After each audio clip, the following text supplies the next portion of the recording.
The world you live in, my dear listener, worships the soft, the smiling, the self-sacrificing. It teaches you that goodness is strength, that compassion will protect you, and that if you remain honest, the world will reward you. But this is the grandest illusion ever created to control the human mind. For centuries, rulers, priests, and moral preachers have told men to be good, not because goodness saves them, but because it makes them easier to rule. The illusion of goodness is the silk veil that blinds you to the teeth of power. It makes you gentle when you should be sharp. It makes you forgive when you should remember. It makes you expose your weakness under the delusion that others will not use it against you. But they will. They always do. The moment you reveal your heart, the moment you show sincerity without armor, you offer your enemies the map to your destruction. Niccolo Machiavelli saw this truth when Florence was burning under the hypocrisy of the righteous. He saw kind men destroyed by clever liars, honest men ruined by those who understood that morality is only a costume. The good fell not because they were wrong, but because they did not understand the world they lived in. The wolves of politics, the courtiers, the merchants, they all played a game that the good refused to learn. And so, the good became prey, their bones buried beneath the golden altars they built to their own virtue. You are told today to be nice, to be understanding, to forgive endlessly. But tell me, who benefits when you silence your anger? Who gains when you swallow your pride? Who profits when you serve everyone but yourself? It is never you. It is the powerful, the cunning, the ones who learn to disguise ambition as kindness. The illusion of goodness serves them, not you. Do you truly believe that success is born from virtue? Look closer. The people at the top of your world, the rulers, the CEOs, the influencers, they wear the mask of goodness, but behind their smiles lies calculation. They appear generous to gain loyalty, empathetic to build trust, moral to hide their ambition. But every move they make is measured, every word they speak crafted with intent. They understand what you do not, that power and morality are not the same, and often they are enemies. Machiavelli wrote that it is better to appear good than to be good, to act virtuous when necessary, and to betray virtue when survival demands it. This, he said, is the art of ruling, not by fairness but by perception. And perception, my friend, is the weapon of the age you live in. People no longer seek truth. They seek images. They don't follow the honest man. They follow the convincing one. They don't serve the pure. They serve the powerful. And so, the illusion of goodness evolves, wrapping itself in modern words. Authenticity, empathy, positivity. These are the slogans of a world that punishes real strength. You are told to be vulnerable, to open up, to share your pain. But Machiavelli would laugh, for he knew what happens when a man exposes his heart. He becomes dependent on others for mercy. And mercy in the realm of power is a myth. The moment you need it, you are already beneath the one who grants it. The illusion of goodness does not make you loved. It makes you safe and temporarily. It keeps you harmless, tame, predictable. You think you earn respect by being kind, but respect is born from boundaries, from the silent threat that you could be dangerous if provoked. When you remove that edge, when you choose to be endlessly agreeable, you become invisible, or worse, disposable. Look around. How many people in your life have mistaken your kindness for weakness? How many times have you bit your tongue, forgone your dignity, sacrificed your peace, all in the name of being good? And what did it bring you? Gratitude? Rarely. More often, it brought exploitation, disappointment, and betrayal. The world does not reward your goodness, it uses it. And then it forgets you. The illusion is powerful because it is comfortable. To believe that goodness alone can save you is to avoid the truth, that survival requires teeth. But those who awaken to this truth begin to see the game for what it is. They learn that the greatest deception is not lying to others, but lying to yourself about human nature. Machiavelli never despised virtue, he simply understood its limits. He knew that kindness must serve purpose, that mercy must be timed, that generosity without strategy is suicide. He taught that a man must wear morality like a cloak, removing or reshaping it as the winds of power shift. To cling to virtue blindly is to drown holding your own ideals. To use virtue wisely is to command the loyalty of fools while staying untouched by their delusions. The illusion of goodness thrives because it flatters your ego. It tells you that you are above manipulation, that you are noble, that your suffering has meaning. But reality does not care about your purity. It rewards those who adapt, who can be gentle yet ruthless, kind yet cunning. The mentally untouchable man does not reject goodness, but he controls it. He uses it when it serves him and abandons it when it doesn't. You see, the illusion of goodness is not destroyed by anger or rebellion. It is destroyed by awareness. When you understand that morality is a tool, not a rule, you begin to see the invisible chains that bind you. You begin to see how society tames lions into sheep by convincing them that the cage is noble, the powerful smile as they tell you to be humble, because humility makes you predictable. They preach forgiveness while they plot revenge. They preach transparency while they hide their intentions behind contracts, politics, and smiles. This is not hypocrisy. This is mastery. They are not bound by the illusion. They command it. And you, if you wish to rise above the chaos of this world, must learn the same art. You must learn to separate your nature from your presentation, to control what the world sees and conceal what you truly are. You must understand that to survive in a realm of masks, sincerity is suicide. You are not here to be good. You are here to endure, to command, to build a mind so disciplined that no flattery, no guilt, no manipulation can pierce it. You are here to destroy the illusion that keeps men obedient and to awaken the force that once made empires rise. Because once you strip away the illusion of goodness, only then does the real power begin to awaken within you. This is the first step to becoming mentally untouchable. To see through the illusion that goodness alone protects you. It does not. It never did. It is the armor of those who have already lost the war and do not yet know it. Imagine standing before a mirror that does not flatter you. A mirror that does not care for your beauty, your virtue, or your excuses. It shows not who you wish to be, but who you are. That mirror is Machiavelli. And when you look into it, you do not see morality reflected back. You see truth, raw, uncomfortable, and merciless. The world has changed its clothes since his time, but not its nature. The streets may no longer smell of blood and iron, but the same games are played, only now with smiles, contracts, and polished words. The courtiers of Florence have become CEOs, politicians, influencers, and preachers. They no longer wear crowns. They wear brands, and yet their essence is the same: power wrapped in illusion. Niccolo Machiavelli was not a monster, though history painted him as one. He was an observer, a man who had the courage to describe the world as it is, not as people pretend it to be. When he served the Republic of Florence, he saw loyalty vanish with fortune, allies turn to enemies, and promises dissolve under pressure. He watched good men crushed because they believed in fairness, while their rivals believed in advantage. He saw virtue used as bait, morality as theater, and compassion as a weapon in the hands of the cunning. When he wrote The Prince, he did not write a manual for evil. He wrote a survival guide for those trapped in a world ruled by it. He did not create darkness. He revealed it.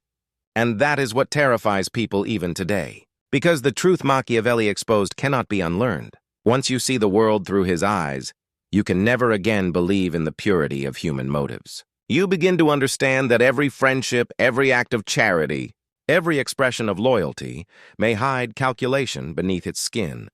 The modern world hides its Machiavellian nature behind moral slogans and digital smiles. We call manipulation marketing. We call deceit strategy. We call ambition personal growth. We use softer words. But the intent is the same: to rise, to dominate, to survive in a game that rewards appearance more than substance. And the tragedy is that most people still don't see it.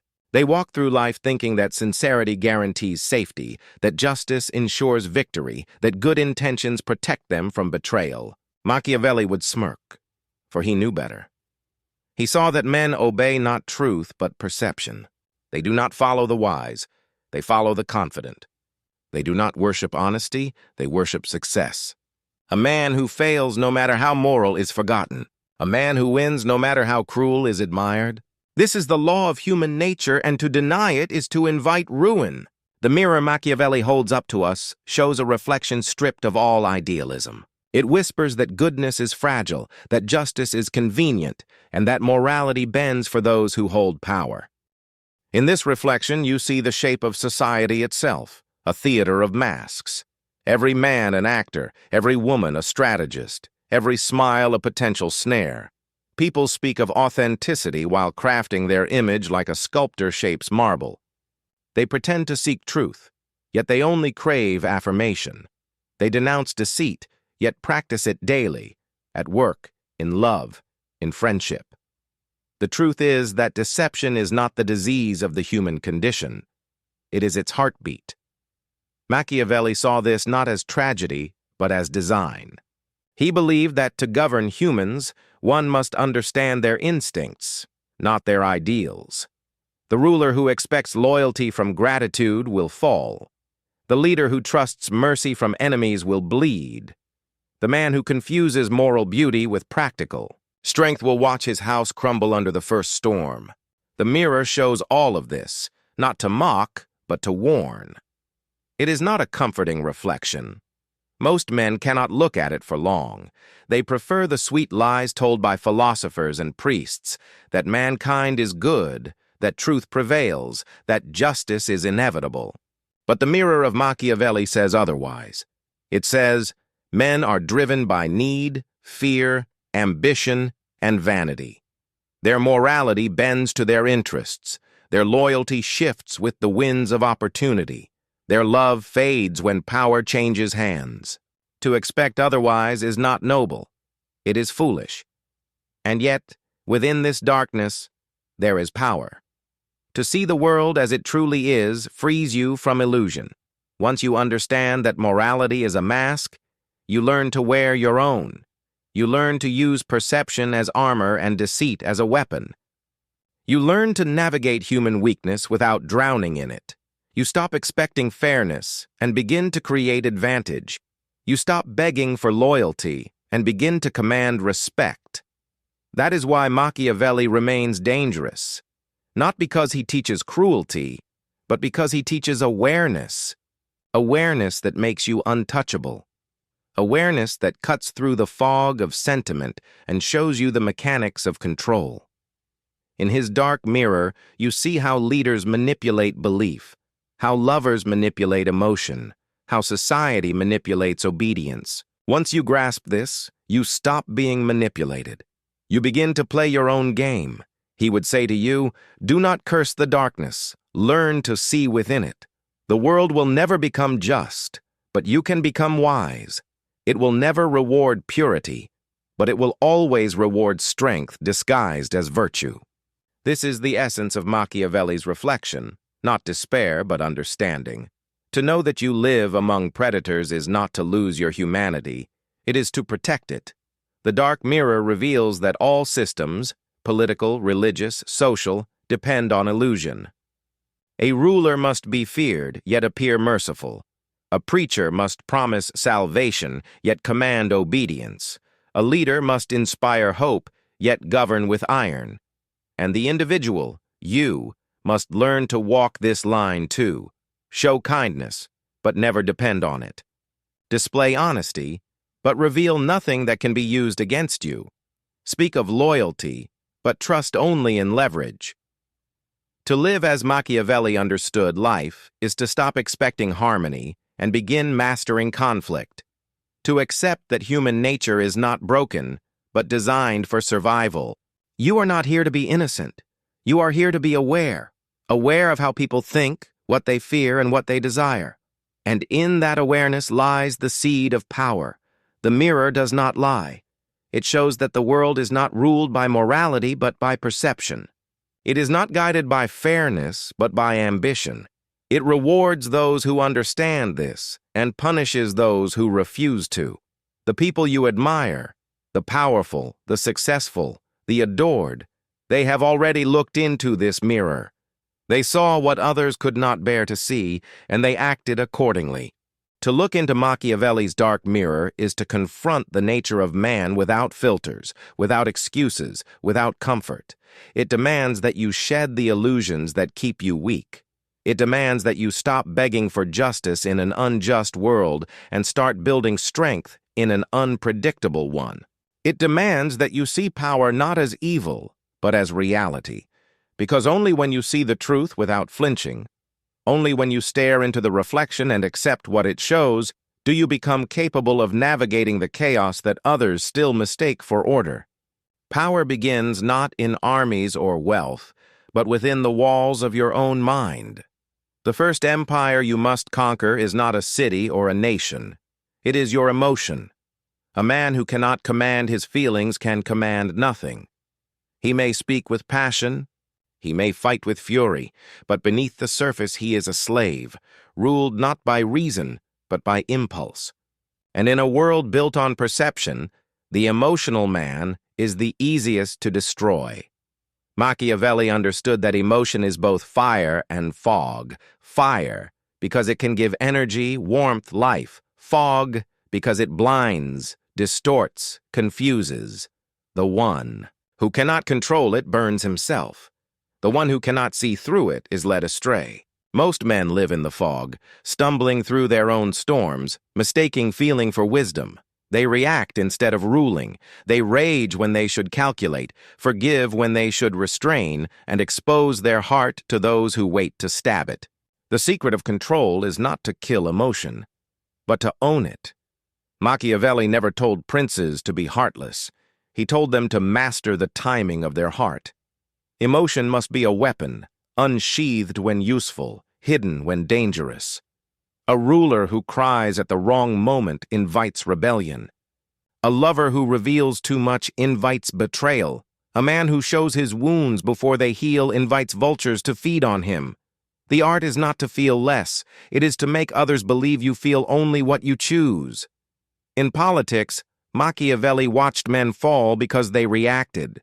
One insult and they sought vengeance. One betrayal and they lost composure. But the man who waits, who conceals his fury beneath calm, becomes a phantom of power. His silence confuses enemies. His patience breeds fear.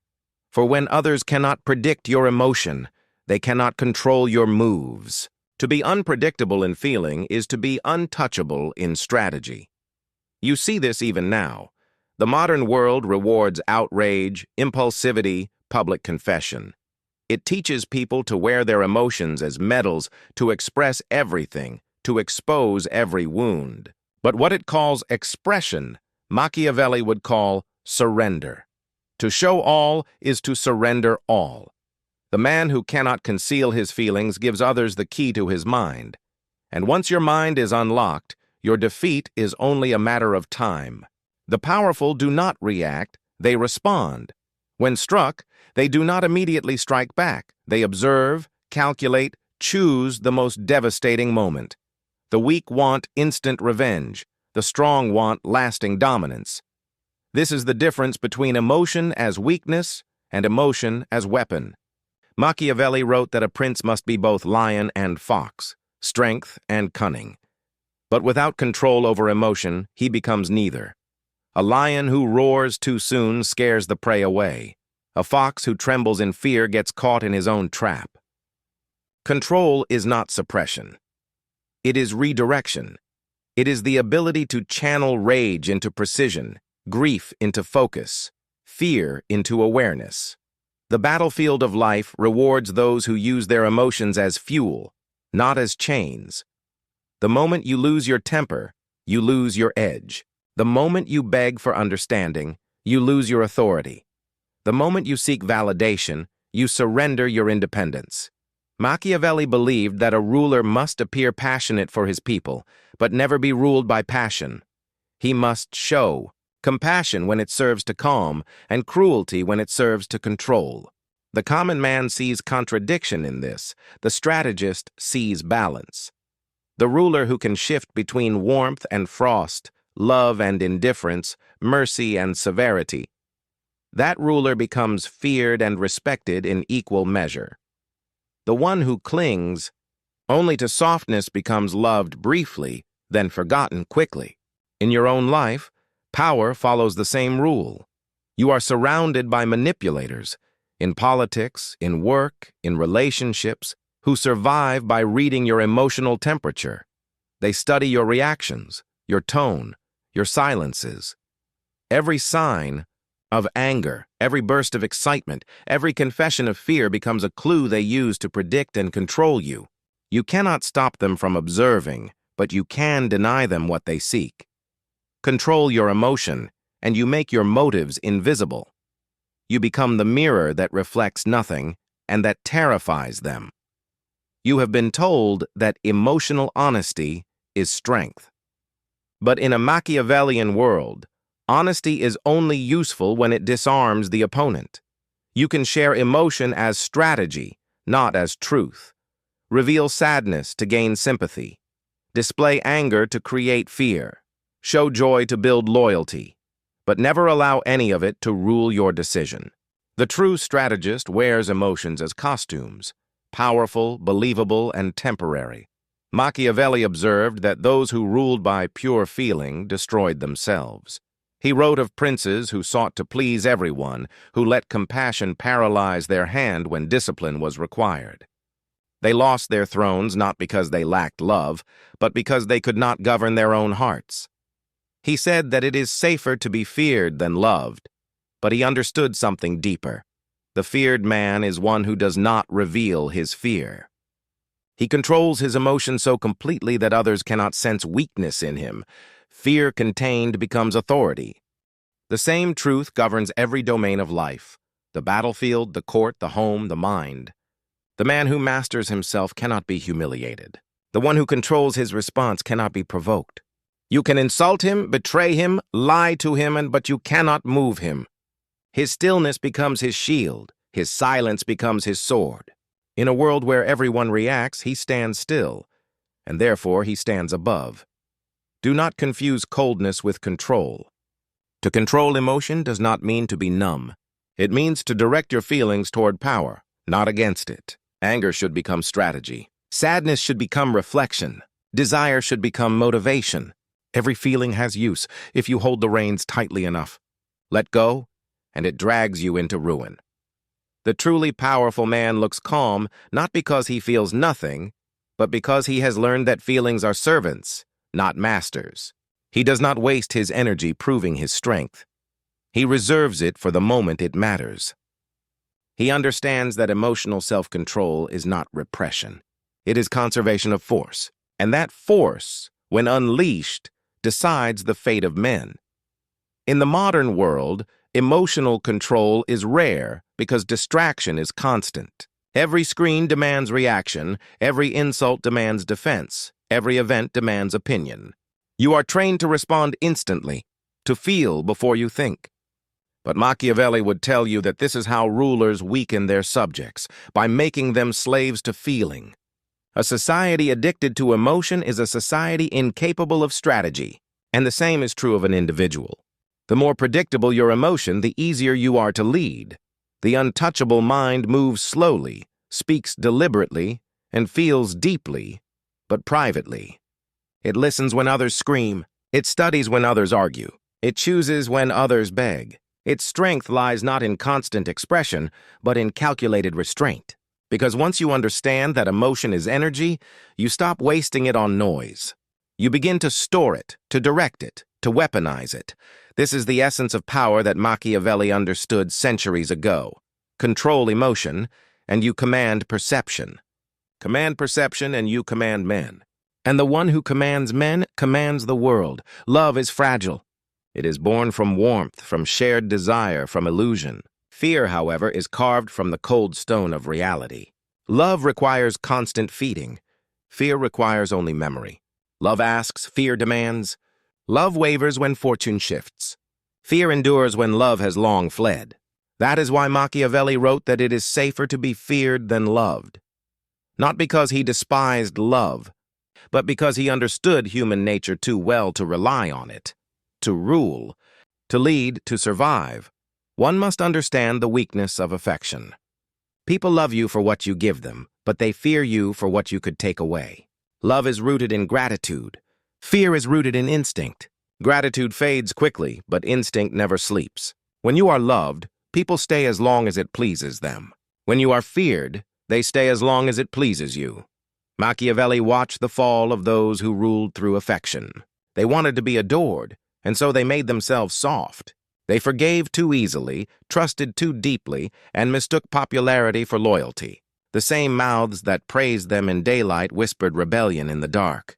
Because love creates expectations, and expectations breed disappointment. Once you fail to meet them, those who loved you will feel betrayed. Love turns to resentment faster than fear ever fades.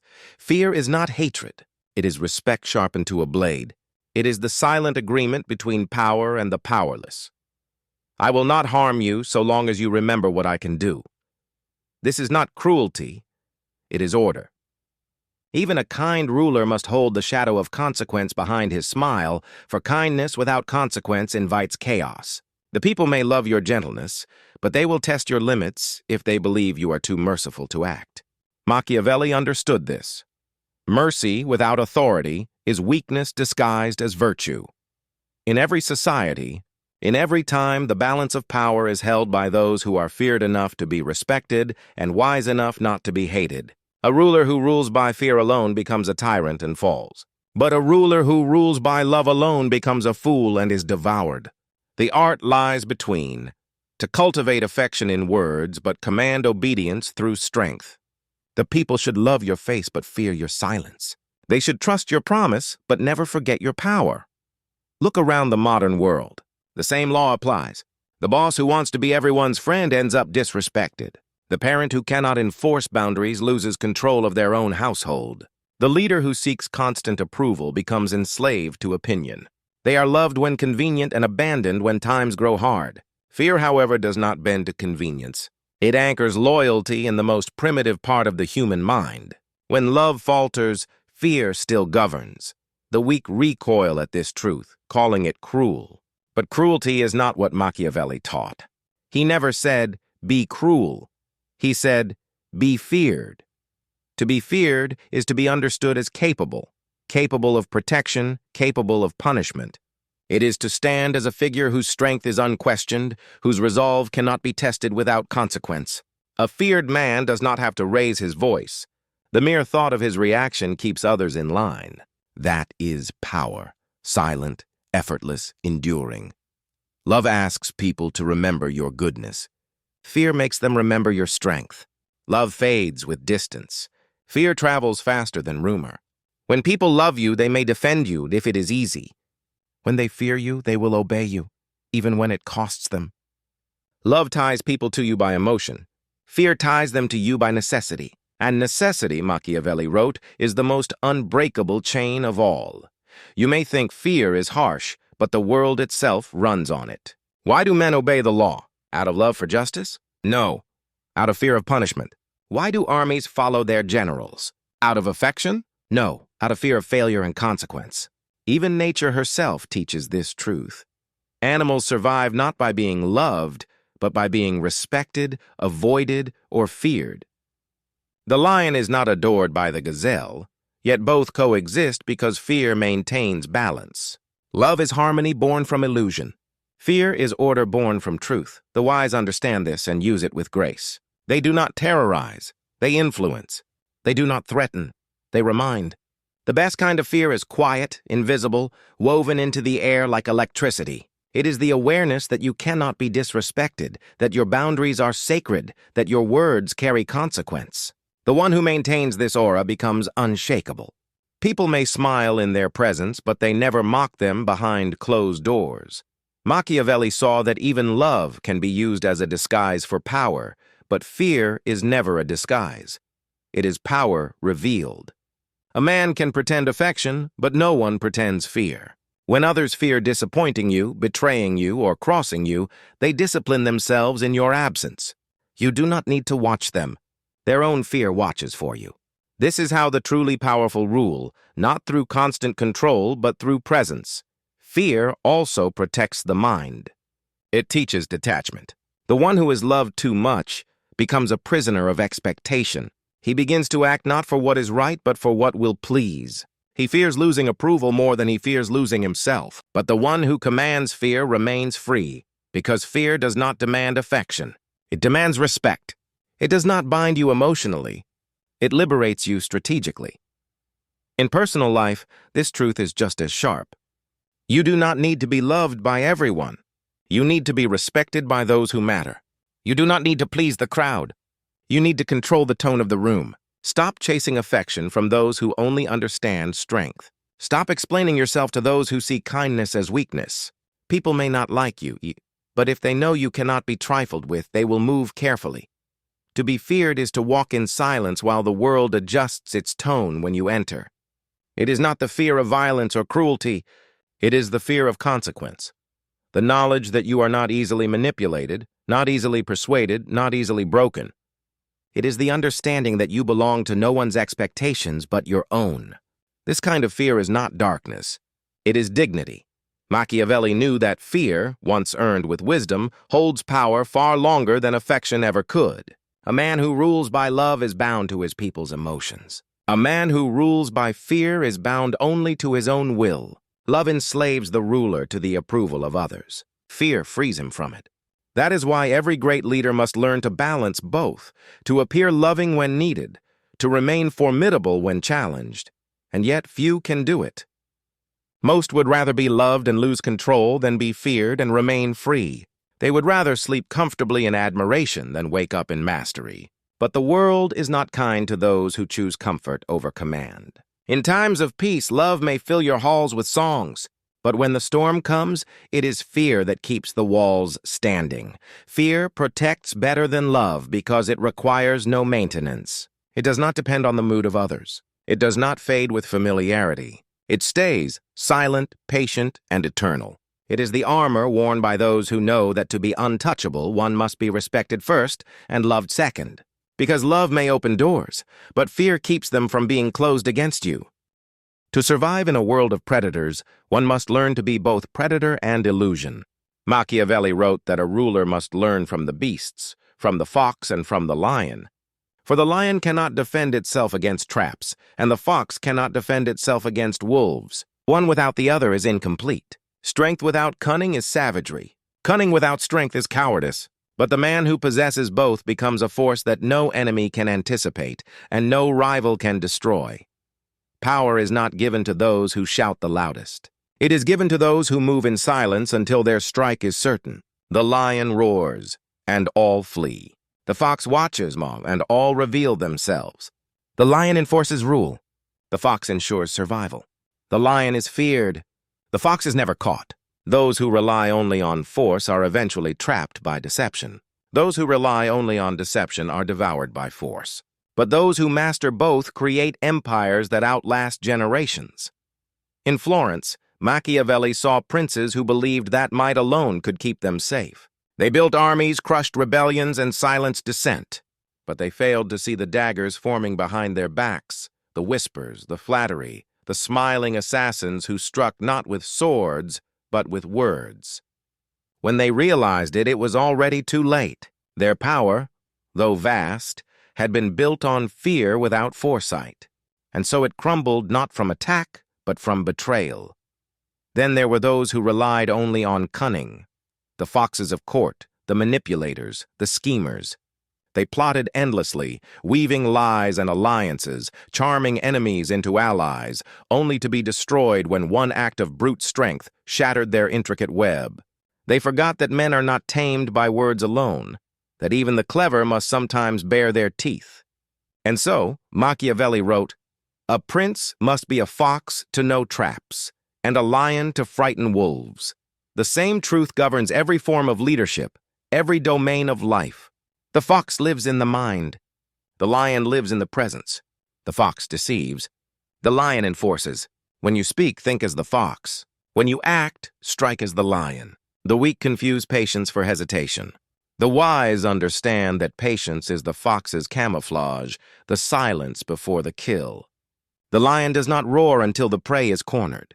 The fox does not reveal its path until it is already safe. Together they form a paradox that no enemy can predict. To think like a fox means to anticipate deception before it happens. It means reading what is not said, watching what others hide rather than what they show. It is the art of pretending ignorance while quietly collecting information. It is the mask of humility that conceals calculation. The fox listens more than it speaks, and in that silence, it gathers power. The lion, meanwhile, speaks little but acts with certainty. It wastes no words on negotiation once the decision is made. The lion's authority comes not from endless talking, but from the simple understanding that when it moves, the world must adjust. Machiavelli knew that the balance between these two instincts creates an aura that few can resist. The fox wins through intellect, through knowing the nature of men, their weaknesses, their desires. The lion wins through will, through the strength to do what others fear. A man who possesses intellect without will remains trapped in thought. A man who possesses will without intellect charges blindly into ruin. Only when thought and force walk together does greatness emerge. Modern society celebrates the fox but fears the lion. It praises cleverness, manipulation, strategy, but condemns dominance. It teaches you to be diplomatic, to be agreeable, to talk endlessly of peace. But look closer. Those who preach peace are guarded by lions. Every clever tongue hides behind a sword. Every cunning mind is protected by force. Machiavelli knew that diplomacy without power is performance, and strategy without action is delusion. To think like a fox is not enough. You must also act like a lion when the time comes. You must learn to shift between masks without hesitation. There are moments that require gentleness, and moments that demand brutality. There are times when silence wins wars, and times when a single decisive act changes destiny. Those who hesitate at the edge of action because they fear judgment die in the shadow of those who do not. The lion acts because he knows that mercy without timing is weakness, and hesitation without reason is surrender. To think like a fox is to anticipate betrayal, to expect it not as tragedy but as nature. People will betray you for gain, for fear, or for convenience. Do not be shocked when they do. Be prepared. The fox does not mourn traps, it studies them. The fox does not trust the field, it studies every corner before stepping. The fox does not curse the hunter. It learns the hunter's habits and uses them against him. That is how the clever survive where the noble perish. But the fox alone cannot rule. Cleverness invites envy. Manipulation creates hatred. There must be fear to balance it. There must be the lion's presence, the weight of authority that silences rebellion before it begins. The lion does not argue. It reminds. The lion does not explain. It enforces. When others doubt, the lion's certainty becomes law, and in that certainty, the fox finds protection. Together they form a harmony, the mind that deceives, the body that commands. The mentally untouchable man understands that people respect what they cannot predict. When you are too clever, they prepare for your deceit. When you are too strong, they conspire against your fall. But when you move between cunning and strength, smiling in one moment, striking in the next, they do not know where to aim. Your unpredictability becomes your shield. Your duality becomes your throne. To think like a fox, you must train your mind to see behind appearances. Every smile hides motive. Every compliment hides desire. Every alliance hides self-interest. Do not condemn it. Use it. Study it as a craftsman studies his tools. Manipulation is not evil when it is used to create order. Deception is not sin when it prevents chaos. The fox deceives not to harm but to survive. The lion kills not for pleasure but for peace. The world remembers those who can do both. Machiavelli saw that the great rulers of history shared this duality. Alexander, Caesar, even the Medicis, they charmed with intelligence and ruled with fear. They spoke with grace and acted with violence when needed. They smiled in council and executed in silence. Their enemies feared their unpredictability more than their armies. For how do you destroy a man who can be both charming and ruthless, both patient and merciless? You cannot. And so, to rise above the masses, you must learn to combine these instincts within yourself. Be clever enough to see the trap before you step into it. Be strong enough to crush the one who set it. When you negotiate, let them see the fox, subtle, polite, calculating. When they try to deceive you, let them feel the lion, unyielding, immovable, final. Because in the end, men follow not the kind, but the capable. They serve not the gentle, but the dominant. They trust not the honest, but the victorious. The lion and the fox are not opposites. They are reflections of one truth, that to rule in a world of wolves, one must be both deceiver and destroyer. One must wear masks yet possess claws. One must smile with calculation and strike without hesitation. Because those who are only clever are devoured by those who are strong, and those who are only strong are destroyed by those who are clever. But the one who is both, that one becomes untouchable, unshaken, and unforgettable. Men are obsessed with truth. They crave it, they preach it, they demand it from others. But when they receive it, they recoil. Truth, when exposed naked, terrifies them more than lies. They call for honesty only so long as it flatters their illusions. The moment it cuts their comfort, they turn on the one who speaks it. Machiavelli understood this. He saw that truth is not a gift, but a weapon, and like any weapon, it must be concealed until the right moment to strike. To rule minds, you must learn this art. Never reveal the whole truth. Human beings are not guided by reason. They are guided by perception, by what they believe to be true, not by what is. To show the entire truth to the public, to your rivals, or even to your allies, is to hand them the map to your soul, to give them every route to your destruction. The man who reveals everything is not honest. He is foolish. He stands naked in a room full of blades, believing his sincerity will protect him. It will not. The crowd does not honor the transparent. It consumes them. To survive in this world, you must become the artist of partial truth. Not lies, but fragments, half light, a carefully chosen silence here, a deliberate misdirection there. You must learn to reveal just enough to inspire trust and conceal just enough to maintain power. For the power of mystery is greater than the power of knowledge. Men worship what they cannot fully understand.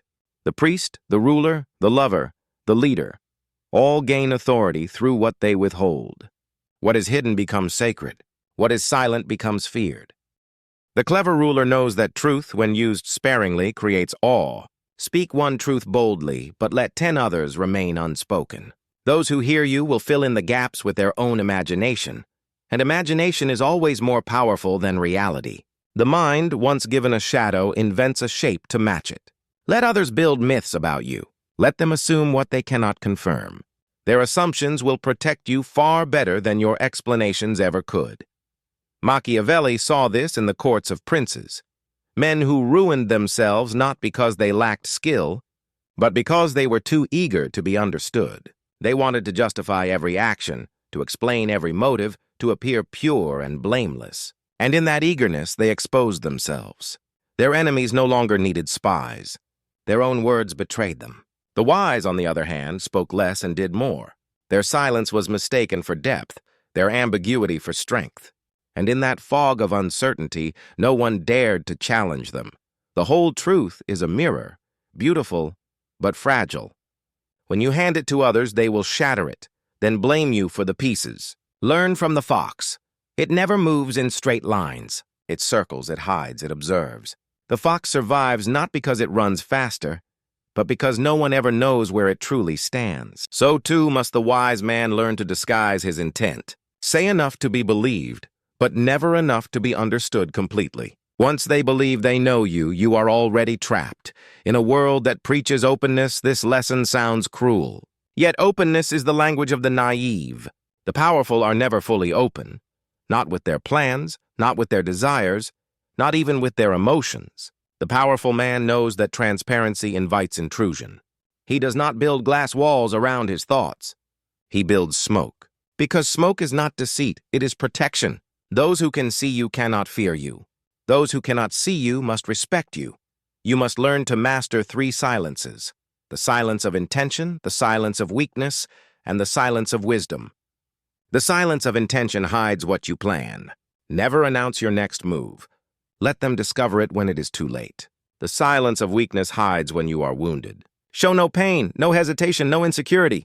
The moment they see you falter, they will press the blade deeper. And the silence of wisdom hides what you know. The man who reveals his knowledge too freely becomes a servant to those who listen. The man who guards it becomes their master. Consider how the powerful use speech. The king speaks little, and the court trembles to interpret his words. The general says nothing, and his soldiers wait in reverence. The moment you explain yourself, you invite doubt. The moment you justify yourself, you invite judgment. And the moment you confess everything, you invite betrayal. The wise man does not confess. He calculates. His honesty is not impulse, but strategy. He reveals when revelation strengthens him and conceals when it protects him. Machiavelli observed that people do not want the truth. They want the comfort of believing they possess it. Feed them fragments, and they will build their own reality around you. Tell them only what serves your purpose, and they will defend it as if it were their own belief. The truth becomes yours when others think it was theirs all along. That is the highest form of control, not to lie, but to guide perception. This lesson is not only for rulers. It is for anyone who must move through a world of deceit. For the worker who hides his ambition until the moment of promotion.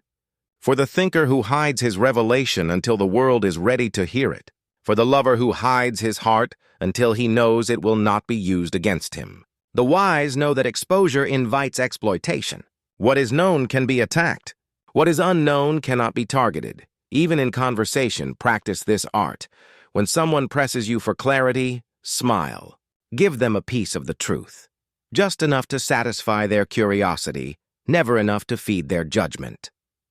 The more they believe they understand you, the less they will prepare for your unpredictability.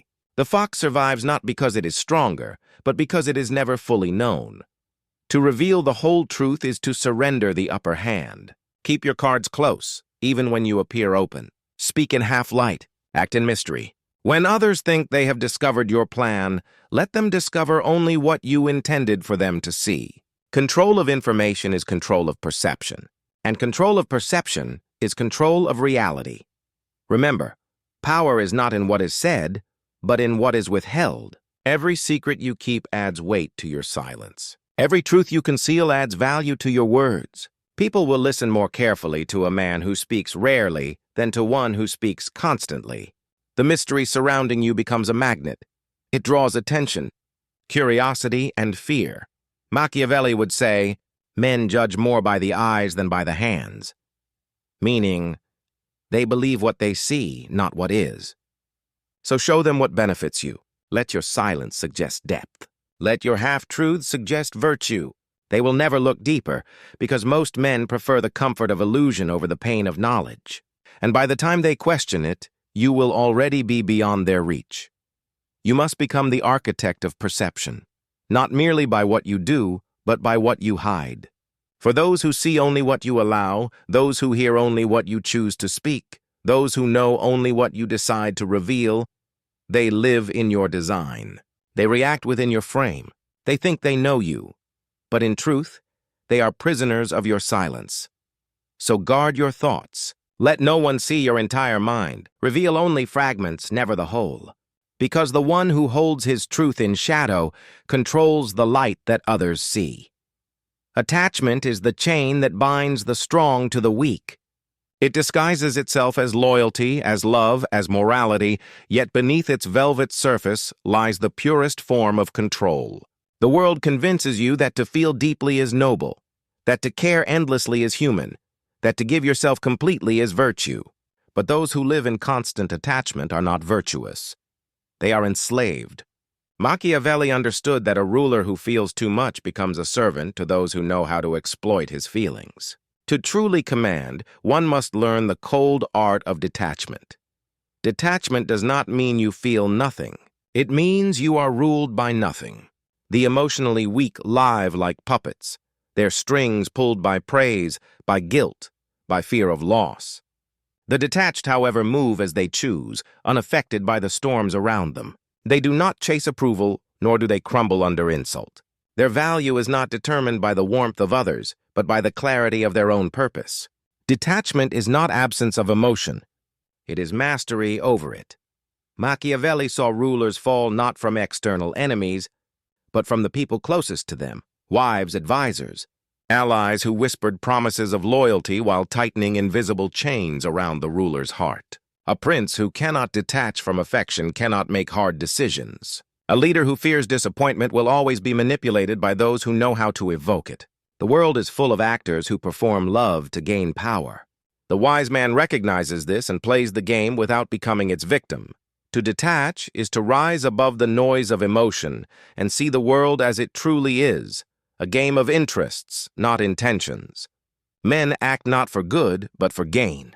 They love when it benefits them, betray when it suits them, and apologize when it protects them. To be shocked by this is to confess your naivety. The detached man expects betrayal as a law of nature, and thus he is never wounded by it. He uses relationships as instruments of purpose, not as shrines of dependence. The fox knows this well. When the hunt begins, it does not mourn the rabbit, it must deceive. When the lion strikes, it does not apologize for its hunger. Nature itself is detached. The sun does not weep for those it burns. The ocean does not pity those who drown in it. It simply is. So too must the strong mind be, unshaken, unbent, untouched by the expectations of the fragile. For every moment you spend trying to be understood by others, you surrender your strength to them. Detachment gives clarity. Emotion clouds judgment, but distance reveals truth. When you are attached to a person, a belief, or an outcome, you stop seeing it as it is. You see it as you need it to be. Love turns into blindness, faith into dependence, ambition into obsession. The detached mind sees both sides, the light and the shadow, and makes decisions not from passion, but from calculation. Such a man may seem cold, but he is merely free. Look at history. The great conquerors were not the ones who felt the most. They were the ones who could feel, yet act beyond it. Caesar crossed the Rubicon not because he was emotional, but because he could detach from fear. Napoleon marched through chaos because he could detach from comfort. Machiavelli wrote not to please, but to expose, and he was hated for it, yet immortalized because of it. Those who wish to remain untouched must learn to walk the same path, to care strategically, to love without surrender, to give without attachment. Detachment does not mean cruelty. It means control. You can love someone deeply and still refuse to let that love weaken your spine.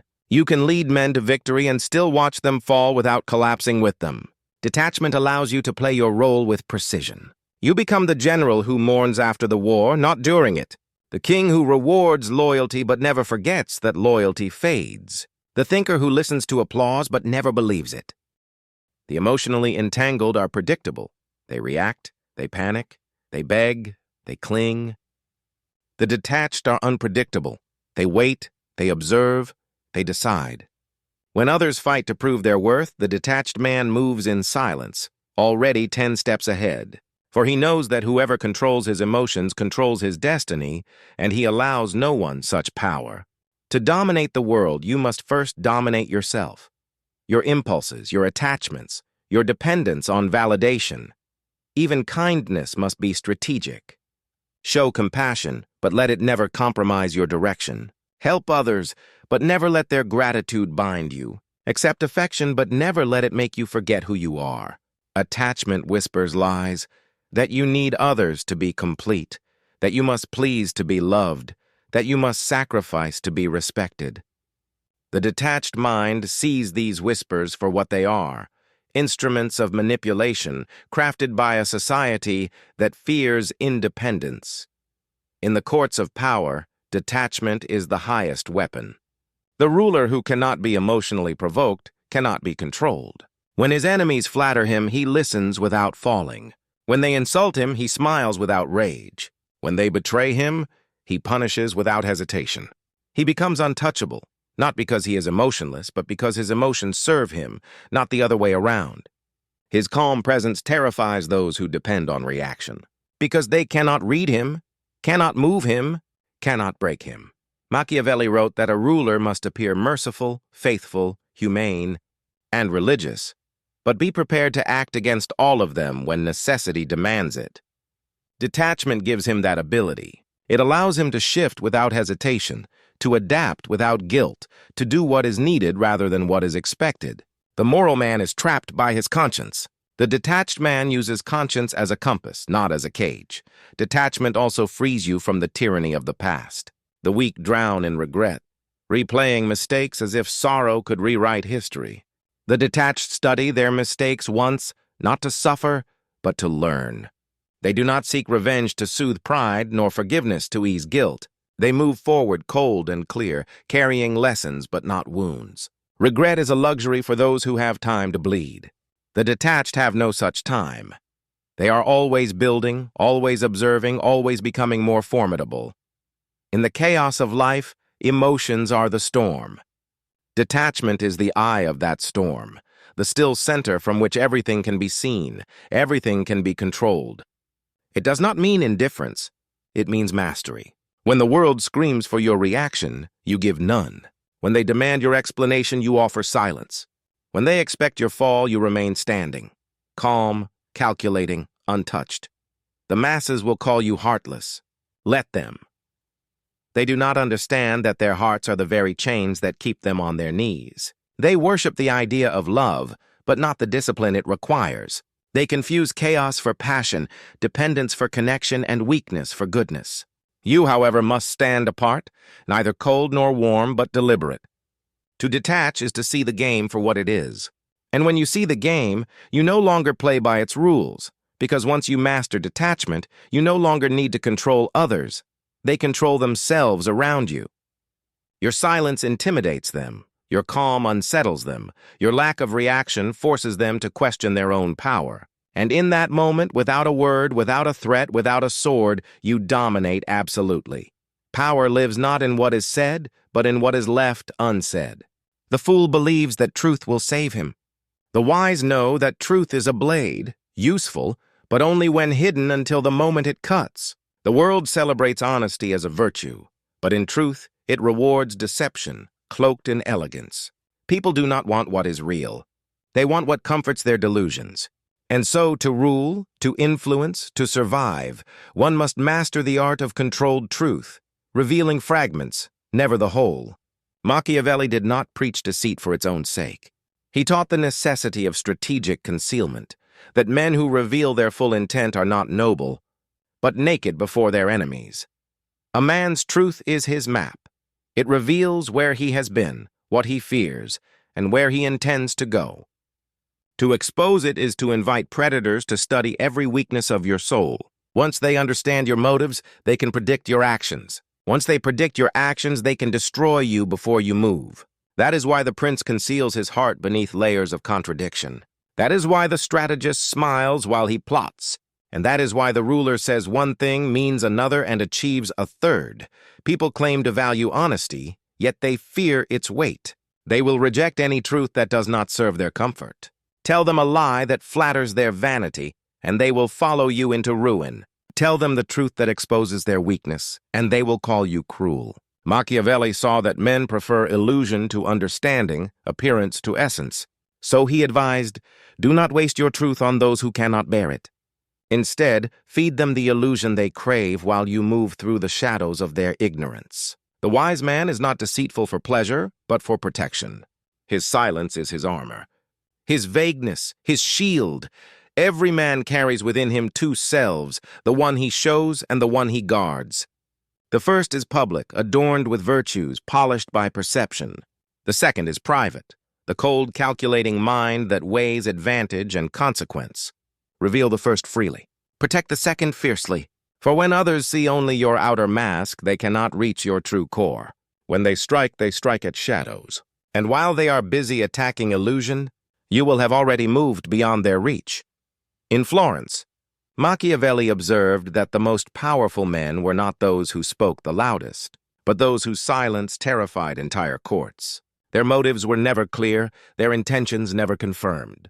People whispered of their cruelty, their brilliance, their hidden plans, and that uncertainty alone made them formidable. The unknown commands respect because it breeds fear. Men are less afraid of what they understand than of what they cannot measure. To remain unpredictable, you must remain unreadable. The moment they think they have understood you, they stop fearing you. To conceal your truth is to control your narrative. Let others believe they have discovered your secret, when in truth you have planted it for them to find. Confusion, when crafted carefully, is a form of domination. Those who live trying to interpret you are already beneath you, trapped in the web of your design. The wise man does not need to lie to everyone. He simply gives each man the version of truth he deserves. To the powerful, he offers respect. To the weak, comfort. To the dangerous, uncertainty. And to himself, silence. There is an old rule of power. Whoever explains himself first loses. The moment you justify your actions, you grant others authority over your choices. The moment you reveal your reasoning, you surrender control of your perception. The masses are not persuaded by explanation. They are guided by mystery. The more they question you, the greater your control becomes, because their curiosity binds them to you. A single unanswered question is more powerful than 1,000 spoken truths. Machiavelli wrote that the appearance of virtue is more useful than virtue itself. To appear transparent while hiding layers beneath is the mark of mastery. Show the world just enough to earn trust, but never enough to be known. Transparency is the luxury of the powerless, those who have nothing to lose. But if you carry ambition, strategy, or vision, your silence becomes sacred. Protect it. Guard your motives like a crown jewel. Let no one, not even those you love, see the full shape of your design. For affection blinds the heart, but curiosity blinds the mind. The moment you become a mystery, people begin to follow. Every truth has a price. Every revelation shifts the balance of control.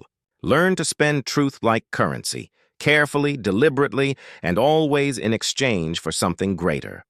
Speak not to express, but to advance. Confess not to cleanse, but to manipulate. Even honesty, when used with precision, becomes a weapon. To tell the truth at the wrong time is to destroy yourself. To tell it at the right time is to destroy your enemies. Consider the difference between wisdom and naivety. The naive man believes silence means weakness, so he fills every space with words. He explains, defends, pleads to be understood. The wise man understands that understanding is irrelevant, that people will twist his words to suit their desires regardless of what he says. So he speaks little, and when he does, he speaks with purpose. Every word carries weight because every silence carries threat. There is power in ambiguity. When you leave your thoughts half finished, your meaning half expressed, the mind of your listener does the rest of the work. They fill in the gaps with their fears, their hopes, their insecurities, and what they create in their imagination is far stronger than any truth you could have given them. This is how leaders rule, how manipulators rise, how the untouchable survive. They do not command through force alone, but through perception, through the illusion that their silence must contain something far greater than mere words. Machiavelli knew that men are drawn to mystery because it promises depth. When a man says little, others assume he knows more than he reveals. When he shows restraint, others imagine it as strength. Silence, when paired with confidence, becomes an aura. It makes others question their own understanding, their own security. This uncertainty is the beginning of control. The more they seek to know you, the deeper they fall into your design. In every era, in every kingdom, those who rule minds are not those who tell the most truth, but those who reveal it with surgical precision. They control what others know, what others see, and therefore what others believe. Knowledge is not power, control of knowledge is. The wise man releases truth like a drop of poison, slow, deliberate, fatal. He lets it spread until it shapes the beliefs of others, while he himself remains untouched, hidden behind layers of contradiction. To never reveal the whole truth is not deception. It is discipline. It is the understanding that transparency destroys mystique, and mystique is the root of authority. You must learn to speak in riddles when others demand confession, to smile when others demand explanation, to appear open while concealing the abyss behind your eyes. Men will think they see you. They will think they understand you, but they will never truly grasp the machinery that moves within you. That is your advantage. A king is not feared because of what he says. He is feared because of what no one knows he might do. That is the essence of control, the ability to exist in the minds of others without revealing the truth of your intentions. To rule perception is to rule reality. And reality, as Machiavelli knew, belongs not to the honest, but to the unseen. Mercy is the most misunderstood form of power. The masses call it compassion, the weak call it virtue, and the foolish call it love. But the wise, those who truly command men and bend the course of events, understand that mercy is not born from kindness, but from calculation. It is not the soft heart of a saint, but the sharp mind of a ruler. Mercy, when wielded correctly, becomes a blade hidden beneath silk, a gesture that appears noble while binding men in eternal gratitude and fear. Machiavelli taught that cruelty, when necessary, should be executed swiftly, but mercy, when useful, should be shown with deliberate timing. Because mercy given too soon weakens authority, it teaches others that rebellion can be forgiven, that disobedience carries no price. Yet mercy, given after fear has been established, transforms the ruler from tyrant to savior.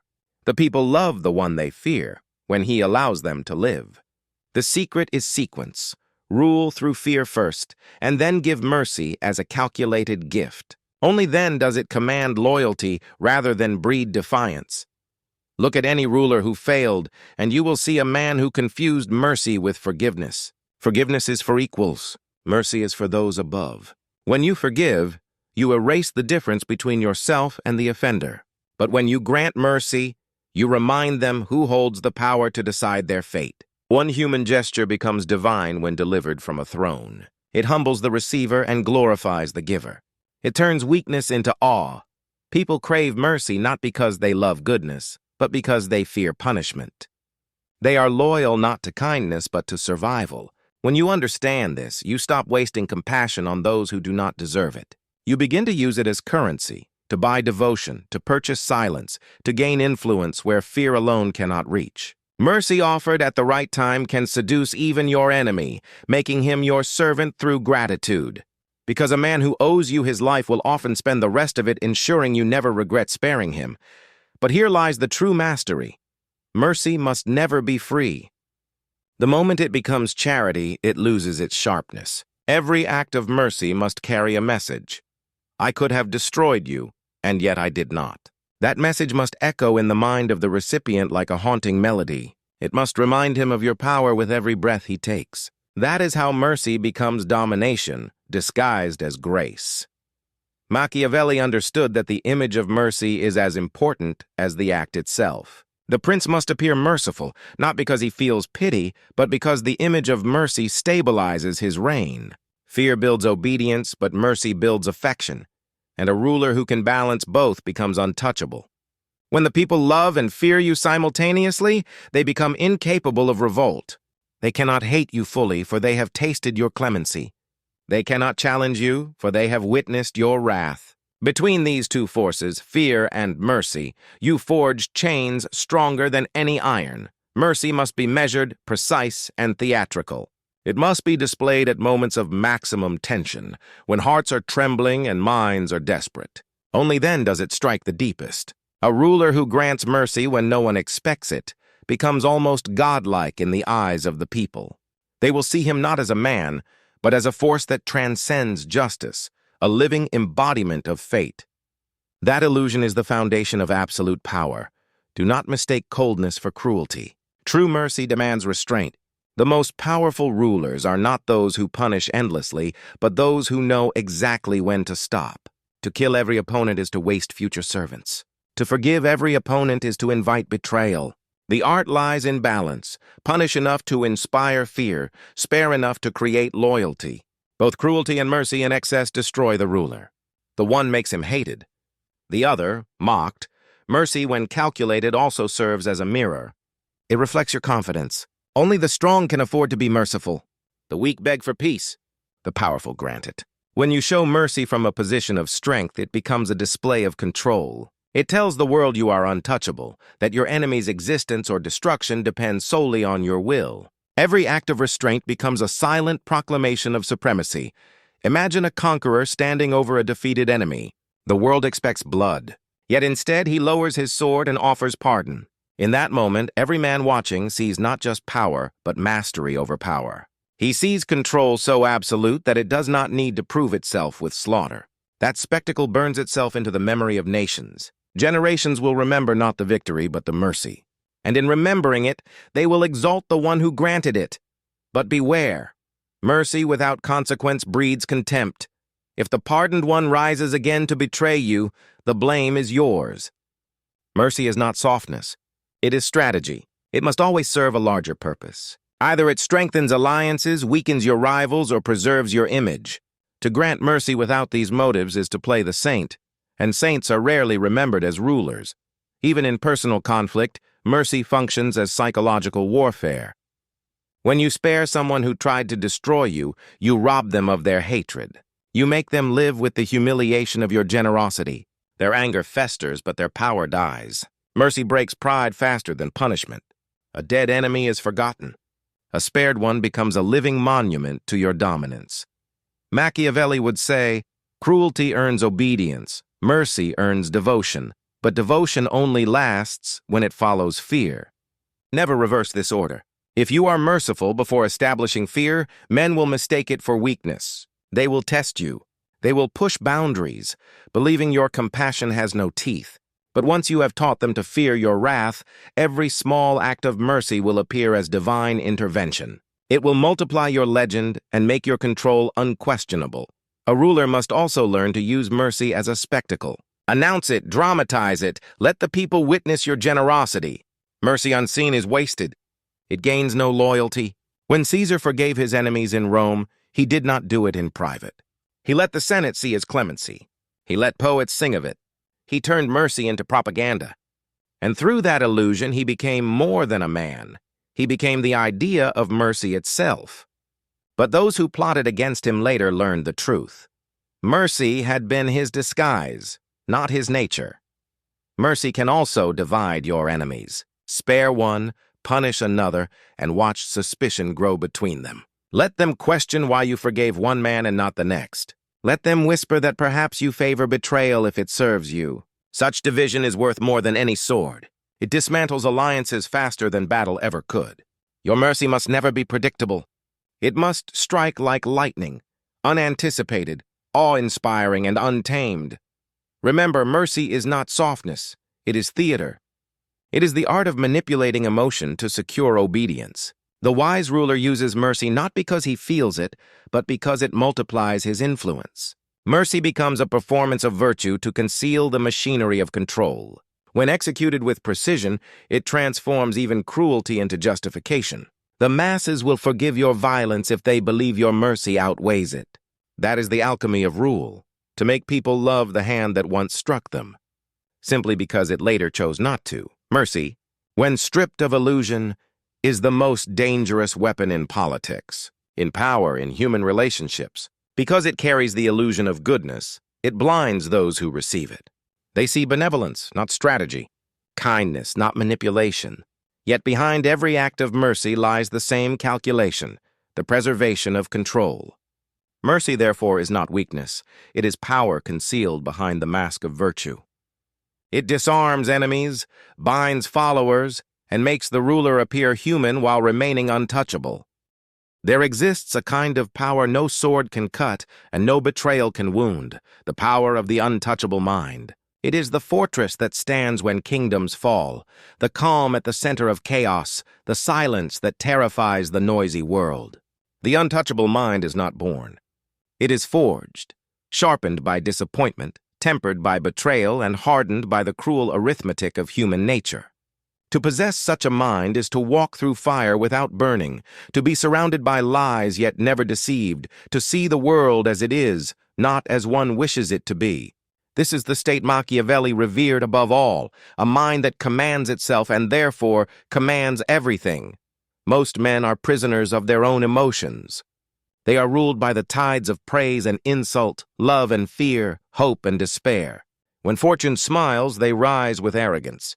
When it turns, they collapse into despair. But the untouchable mind is not chained to fortune. It stands apart from it, observing its turns with cold curiosity, like a chess master studying a board. The man who masters his mind no longer belongs to the world belongs to him. Because while others react, he decides. While others panic, he plans. While others are blinded by emotion, he sees with clarity.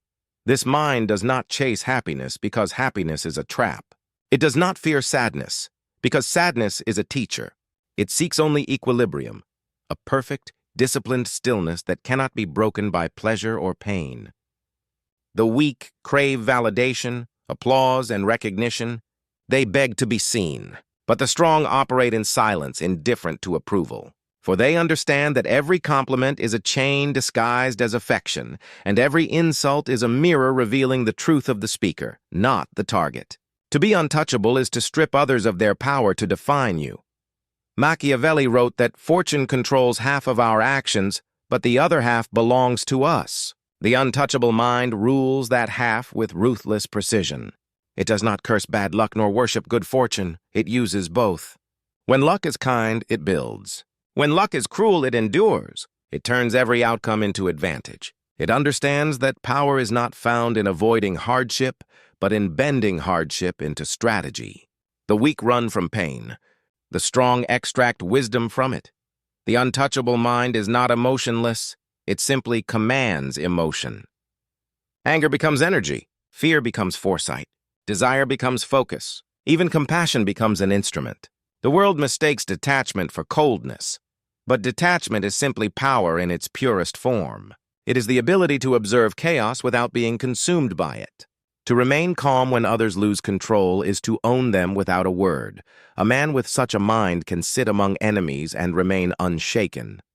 Their words slide off him like water off steel. They cannot provoke him, for provocation only works on those who seek to prove something. He has nothing to prove. His silence becomes his dominance. Every insult thrown at him dies in the air because it finds no reaction to feed upon. He kills hostility not through argument, but through indifference. That is the quiet brutality of the untouchable. But to reach this state requires destruction, the destruction of illusion. One must destroy the need to be liked, the craving for fairness, the expectation of loyalty. The world is not fair, loyalty is bought, and affection fades faster than promises. The untouchable mind accepts this not with bitterness, but with understanding. It plays the game knowing the rules are corrupt. It learns to use corruption, deceit, and ambition as tools, not diseases. The idealist drowns in disappointment because he expects purity from mankind. The realist swims through filth and reaches the shore. To be untouchable, one must also master solitude. Most people cannot bear the sound of their own thoughts.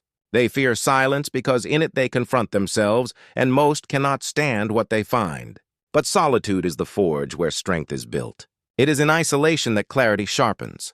The untouchable mind does not depend on the crowd for direction. It walks alone, guided by purpose, not applause. He does not chase belonging because he understands. Those who need a tribe are never truly free. The untouchable mind views relationships through the lens of power, not sentiment. It knows that love, friendship, and loyalty are fragile currencies. It gives affection where it serves stability, and withdraws it where it threatens peace. Not because it cannot feel, but because it refuses to be ruled by feeling. Emotion, in the hands of a fool, is chaos. In the hands of a Machiavellian mind, it becomes leverage. When insulted, it smiles. When betrayed, it learns. When abandoned, it grows. Every misfortune becomes raw material for mastery. The world cannot wound a man who converts pain into wisdom. The untouchable mind does not complain. It calculates. It does not ask, why me? But what next? Its composure is not a performance. It is armor. It cannot be manipulated because it does not seek comfort. It cannot be blackmailed because it hides nothing. It cannot be broken because it has already accepted that the world owes it nothing. Such a mind treats time as its most sacred possession. It does not waste it in argument, gossip, or resentment. It invests time the way a ruler invests gold, strategically. Every minute is spent either strengthening the mind or expanding control. While the masses drown in distraction, the untouchable builds empires of silence and intellect. It reads, observes, and refines itself until the distance between him and others becomes immeasurable. But understand this. The untouchable mind is not without feeling. It simply does not surrender to feeling. It can love deeply, but never foolishly. It can forgive, but only when it benefits its peace. It can show mercy, but never without purpose. Such a mind is both human and divine. It bleeds when cut, yet never bows. In every era, men have sought wealth, fame, or conquest. But all such prizes can be taken. The only true power that endures is mastery over the self. When you can control your thoughts, your emotions, your reactions, you become a sovereign without a crown. You carry your kingdom within you, No betrayal, no failure, no loss can dethrone you. The world will test you, provoke you, and tempt you, but you will remain unshaken because you have already conquered the greatest enemy, your own mind. The untouchable mind is not built in comfort. It is forged in the fires of betrayal, rejection, and disappointment. Each scar becomes instruction. Each loss becomes armor. It learns that control is freedom and freedom is control. It learns that silence is not weakness but superiority. The man who speaks less is feared more. The man who reacts less is respected more. The man who feels everything yet shows nothing, he is invincible. Such a mind moves through life not as prey but as predator, not in cruelty, but in certainty. It does not chase opportunity, it creates it. It does not beg for peace, it enforces it. The untouchable mind does not seek to win every battle, it seeks to remain undefeated by any. It understands that true dominance is not in destroying others, but in remaining unshattered by them. Machiavelli would say this is the final evolution of power, not the rule over men, but over the self. The prince who masters his people is strong, but the man who masters his mind is immortal, because when you can stand amid chaos and still see clearly, when you can be hated and yet remain unmoved, when you can lose everything yet remain yourself, you have already achieved the one power no tyrant, no enemy, and no world can ever take. The world you live in is not ruled by fairness, nor guided by truth. It is governed by perception, by fear, by manipulation of the mind. What you have heard are not lessons in cruelty, but revelations of survival. Each principle, drawn from the shadows of Machiavelli's wisdom, is not meant to corrupt you, it is meant to awaken you. Because power has never belonged to the good, but to the aware. The man who controls his emotions commands respect. The one who hides his virtue beneath strategy moves unseen through chaos. The one who knows loyalty is fleeting and fear eternal never falls to betrayal. The one who blends cunning with courage rules the battlefield of life. The one who conceals truth shapes reality itself. The one who detaches from illusion sees the board while others are pieces upon it. The one who wields mercy with precision owns hearts without losing control. And the one who conquers his own mind becomes untouchable, his will absolute. Machiavelli's warning was never for tyrants alone. It was for all who dare to live with open eyes. He understood that morality without power is slavery, and that to survive in a world of masks, one must wear a stronger mask. The sheep believe that goodness protects them, but the wolf knows only cunning preserves peace. So look around you, the smiling faces, the false promises, the applause that vanishes the moment you fall. This is not a world of innocence. It is a theater of survival. To endure, you must learn the rules the powerful play by. You must learn to move silently, think strategically, and act without hesitation. You must learn to stand where others kneel, to rule your thoughts, your impulses, and your fears until nothing external can touch you. The untouchable mind does not seek safety, it seeks control. It does not seek approval, it commands it. It does not seek peace, it creates it through dominance of self. And when you reach that state, when you no longer need validation, when you no longer flinch at insult or fortune, you become what Machiavelli envisioned, a sovereign in a world of subjects, a lion among lambs, a ruler not of nations, but of the one kingdom that never falls, your own mind. You were not born to be kind. You were born to be capable. You were not born to please. You were born to endure. You were not born to follow. You were born to understand. The age of innocence has ended. The age of awareness begins, and those who cannot adapt will be ruled by those who can. So remember this: the world does not reward goodness. It rewards power, disguised as virtue. Be strategic, not sentimental. Be feared, yet never cruel. Be calm, yet never complacent. Be ruthless in thought, merciful in timing, and untouchable in spirit. That is how the wise survive when the naïve perish. That is how you win the invisible war. That is the dark truth Machiavelli whispered to those who dared to listen. Because in the end, the world does not belong to those who are pure. It belongs to those who see it clearly and still choose to play.